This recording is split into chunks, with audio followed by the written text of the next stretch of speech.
पूर्व बाड़मेर के विधायक प्रियंका जी चौधरी जो है रूपाराम जी महाराज के मंदिर के अंदर भी प्राण प्रतिष्ठा के अंदर पधारे हैं। मैडम जी ने बड़ी बड़ी घोषणाएं जो है 25 से 30 लाख की घोषणाएं की है। क्या कुछ घोषणाएं की है? रूपाराम जी महाराज की, सभी संतों की, सभी भक्तों की, भारत माता की, भारत माता की, भारत माता की। धन्यवाद। आज सबसे पहले मैं यहाँ मंच पर उपस्थित सभी साधु संतों के चरणों में नमन करती हूँ, वंदन करती हूँ और मैं धन्यवाद देना चाहूंगी सभी साधु संतों को कि आप यहाँ बाड़मेर की धरती पर आए और यहाँ रूपाराम जी महाराज की जो ये जन्मस्थली और कर्मस्थली है, इस पर आपने पधार कर जो हम सबको आशीर्वाद दिया है, उसके लिए मैं हम सब की तरफ से आपको बहुत बहुत नमन करती हूँ, आपका अभिनंदन करती हूँ। आज बहुत ही हमारे लिए सौभाग्य का अवसर है कि आदरणीय श्री श्री 1008 रूपाराम जी महाराज के मंदिर की प्राण प्रतिष्ठा का कार्यक्रम यहाँ हो रहा है। हम सब जानते हैं 3 दिवसीय ये कार्यक्रम है। आना तो मुझे 31 तारीख को था, लेकिन जैसा पूर्व में बताया कुछ कार्यक्रम ऐसा आ गया तो मैं आज आपके बीच में आई हूँ और यहाँ आकर मुझे बहुत ही आनंद का अनुभव हुआ, बहुत खुशी का अनुभव हुआ, क्योंकि यहाँ पर मैंने देखा कि आप भारी संख्या में यहाँ पर मौजूद हैं। तो मैं जानती हूँ कि ये बहुत अच्छा अवसर है कि जब हम अपने साधु संतों से, उनके संगत से हम अपने जीवन को निखारें। और साथ ही मैं यहाँ कहना चाहूँगी, हमारे साथ में मेहराराम जी हैं, साथ में लून सिंह जी झाला साहब, जिनका अभी सबने परिचय दिया। वाकई में बहुत बड़े भामाशाह हैं और उनके हमेशा प्रयास यही रहता है कि कैसे सबकी मदद की जाए। आपको भी धन्यवाद है। आदरणीय सरपंच साहब भाकर सिंह जी यहाँ पर हैं। मैं मानती हूँ कि जो ये पिछला विधानसभा चुनाव था और उसमें जो परिणाम रहा और आपकी ये बहन, आपकी ये बेटी आज आपके सामने जो खड़ी है, इसमें इन सभी साधु संतों के आशीर्वाद था और ये जो यहाँ मंच पे इस तरफ बैठे हैं, इन सभी का साथ था, इन सभी का सहयोग था, तभी आज मैं आपके बीच में आई हूँ। और खास तौर से मेरी बहनों का बहुत बड़ा आशीर्वाद मेरे साथ रहा, उनको भी मैं बहुत बहुत धन्यवाद देती हूँ। यहाँ जो कुछ भारतीय जनता पार्टी के कार्यकर्ता हैं, उनसे मैं पिछले 15 सालों से जुड़ी हुई, जिसमें कि भैराराम जी, कहाँ गए? भैराराम जी हैं, मोहन हैं, कहाँ गए? ईश्वर जी हैं, निमाराम जी हैं और शंकर जी तो पार्टी से जिला परिषद सदस्य रहे हैं और ऐसे अनगिनत लोग हैं, अनगिनत कार्यकर्ता हैं जो बाप जी मैं बताना चाहूंगी कि पिछले 15 साल से संपर्क में हैं। इन्होंने मेरे लिए रात दिन प्रयास किया, लेकिन जो ईश्वर को मंजूर, जब आपका सबका आशीर्वाद साथ जुड़ा तो इस बार मुझे ये आपने वहाँ राजस्थान की विधानसभा में भेजा। लेकिन उसके बाद आज 1.5 साल निकल गया। मैं सबसे कहती रही, जब भी मिलती थी मैं एक ही बात कहती थी कि आप सबने मेरी खूब मदद की, लेकिन आप कभी मेरे पास आते नहीं हो, अपनी कोई मांग रखते नहीं हो, कुछ बोलते नहीं हो। मैं बकायदा फोन करके इन सब कार्यकर्ताओं को बोलती थी, भाई हो कहाँ, क्योंकि मुझे ध्यान है कि ये ईश्वर तो पूरे दिन मेरे साथ विधानसभा प्रचार के अंदर इसकी गाड़ी आगे रहती थी। इसकी गाड़ी कितनी बार टक्कर खाई होगी, लेकिन इस बच्चे ने कभी अपने मुंह से मुझे कुछ नहीं कहा कि मेरी गाड़ी को टक्कर लगी, क्या करना है। तो मैंने इनको बुलाती रही, लेकिन ये कभी नहीं आए।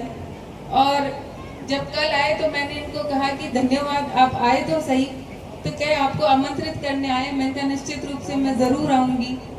मैंने कहा, निमाराम जी को कहा कि आप और हम एक जैसे हैं, हम काम करने में विश्वास रखते हैं, मेहनत करने में विश्वास रखते हैं, लेकिन मांगने में अपना ध्यान कम ही रहता है।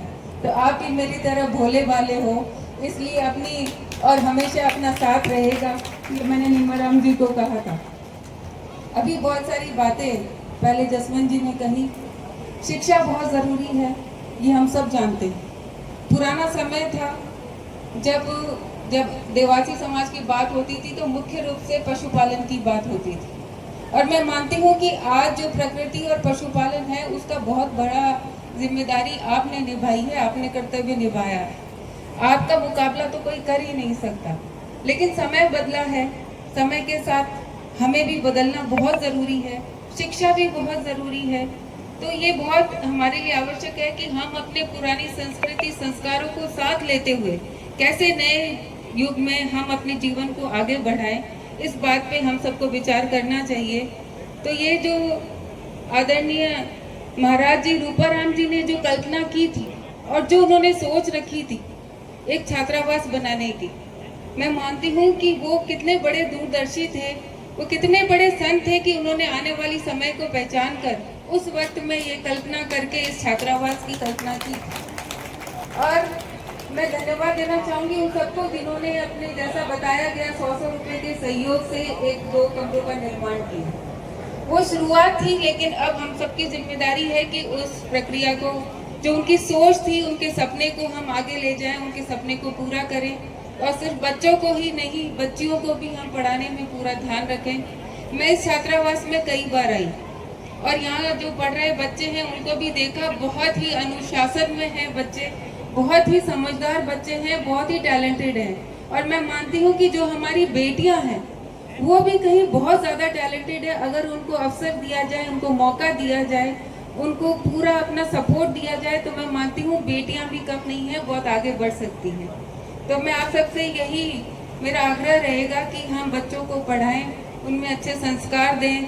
साधु संत यहाँ बैठे हैं, इन साधु संतों की बात तो सुने ही, संगत तो करें ही, साथ में अपना जो इतिहास है उस इतिहास को कभी ना भूलें, क्योंकि उस इतिहास में ही हमारी मजबूती है। उस इतिहास को हमें हमेशा साथ रखकर और आगे की तरफ देखना है। अभी मेरे पास आए थे मोहन और ईश्वर और इन्होंने बहुत सारी बातें कही। मैं तो मेरा तो मन करे कि आपके लिए जो आप कहें वो सब कुछ दे दूं। मेरा पूरा जो भी विधायक बनी हूँ तो आपकी वजह से बनी हूँ। जब मेरे कोटे से आपको जितना संभव हो मैं मदद करूँ। बाप जी नारायणपुरी जी का भी आदेश था, क्योंकि आपका आशीर्वाद मुझे बहुत मिला। बाप जी ने कहा तो मैंने कहा जैसा आपका आदेश, तो मेरी तरफ से कोई कमी नहीं रहेगी। बहुत ज़्यादा एक साथ विधायक कोटे से नहीं होता है, लेकिन जितना मैक्सिमम होगा आप जैसा कहेंगे बाप जी। छात्रावास के लिए जो अभी है, और अगर आप बच्चियों के लिए बनाते हैं तो उसमें छात्रावास के निर्माण के अंदर मैं अपनी तरफ से विधायक कोटे से बच्चों की पढ़ाई के लिए संतों के आशीर्वाद से 20 लाख रुपए देने की घोषणा करती हूँ।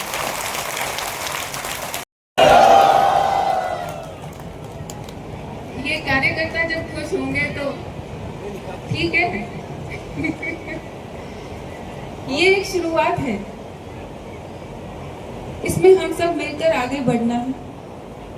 ये सिर्फ एक छोटा सा, जो कहते हैं मैंने अपना कर्तव्य पूरा किया है, क्योंकि आपने जो आशीर्वाद दिया तो मैं अपना कर्तव्य पूरा कर रही हूँ।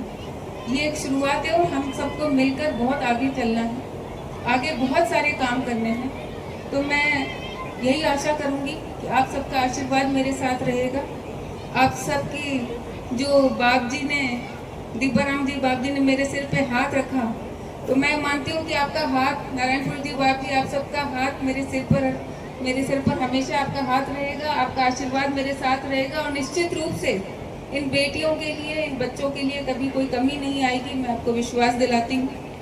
बाकी जैसा कहा आदरणीय वसुंधरा राजे जी जब मुख्यमंत्री थी तो उन्होंने बहुत सारे अपने समाज के लिए काम किए थे। जो इतना बड़ा जटेश्वर धाम में आवासीय निर्माण था वो उन्हीं की देन है।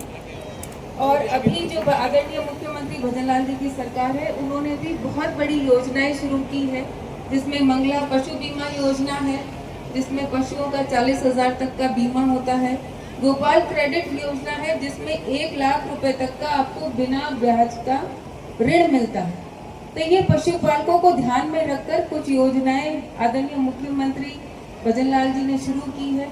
आदरणीय जोराराम जी कुमावत साहब जो अपने यहाँ जिले के प्रभारी मंत्री हैं, उन्हीं का विभाग है, वो तो यहाँ अपने यहाँ आते ही रहते हैं। तो मैं आप सबसे ये भी आग्रह करूंगी कि जो सरकार योजनाएं ला रही हैं उनका भी फायदा आप जरूर उठाएं। तो उसमें भी कार्यकर्ताओं की मदद ले, जागरूक हो, उसमें भी आगे बढ़ें।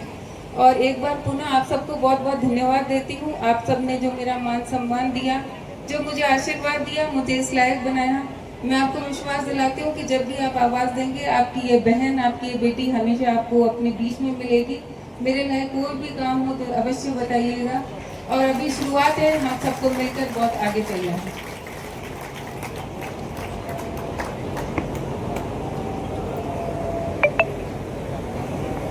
लोग भैराराम जी आएंगे भोजनशाला के लिए कुछ करिए।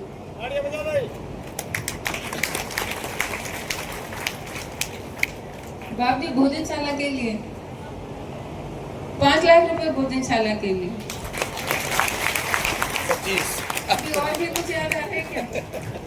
अब एक साथ नहीं हो पाएगा। अब नहीं, बहुत धन्यवाद। जी मैम, 1 मिनट में आपके बीच में मजावटी दीपाराम जी बात बुलाए तो मोर श्री 1008 में नया में श्री में दीपाराम जी महाराज મને એક સંદેશ મેલ્યો મારો કામ તો ખાલી આવીને ને પરથી દે બોલારો दीपाराम जी महाराज अतरो कहो के मैडम साहिबा ने कहो કે रूपाराम जी महाराज रो नवो मंदिर बनियो वाली फ्रॉड प्रतिष्ठा है उबा धके छाया करवारू 1 लाख रुपया टीम सेट छाया आप कर दीजो और माने विश्वास है कि आप टेंट लागो जो आज कतरी बढ़िया छाया तो मैडम आज एक और अपने रूपाराम जी मंदिर आगे छाया करन जाई। बहुत बहुत धन्यवाद।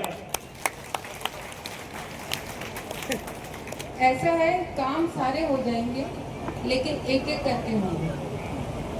सारा कर देंगे। आपको छाया बाप जी की छाया नहीं करेंगे, बाप जी की वजह से तो हम सिर पे छाया है। अगर उनके छाया नहीं करेंगे तो कैसे संभव है?